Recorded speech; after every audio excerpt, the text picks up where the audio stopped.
Një deklarate e bukur por dhe e dhimbshme për Kiarën kur ajo e ka kaq pranë lunën çdo darke, por nuk arrin të kaloj dot kohë me të erdhi ditën e sotme kur ajo u pyet rreth lunushit raportit me Cifinelli për ecurinë e filmit, për rutinën, surprizate, filmit, angazhimet e shumë pyetje të tjera, por pyetja që na tërhoqi vëmendjen ishte se sa kohë shpenzon Kiara dhe Luizi me të voglen, por nga përgjigjja që morëm ne u prekem shumë, sepse ajo shkon çdo ditën e shtepi, e ka çdo darke pranë vetes e prap ne.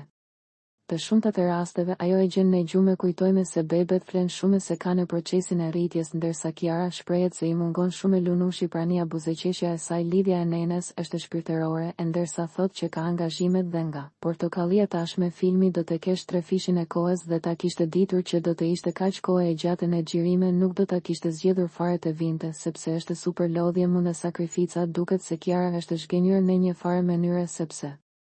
një mama që ka dhe një fëmijë e një punë tjetër përveç se si del kohë për veten, si del as për të parë fëmijën, e kjo e prek shumë, e ndërsa e dëgjojmë që Kiara shpreh zgjenjim me pyesim edhe për Luizin. A e ka Luizi të njëjtën ndjesi? Ajo shprehet se dhe atij mungon shumë, por ai e plotëson fundjavën, sepse është me të përjashtohen rastet kur ai largohet me koncertet jashtë vendit dhe i duhet të qëndrojë atje larg familjes ose ta gjejnë në gjumet e voglen në rast se koncerti është në Shqipëri dhe e zhvillon në orët e vona të natës.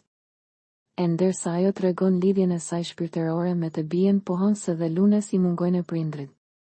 Po ju si thoni, a është e bere vërtet Kiara pishman që ka marrë pjesën në film? Jepni mendimin tuaj.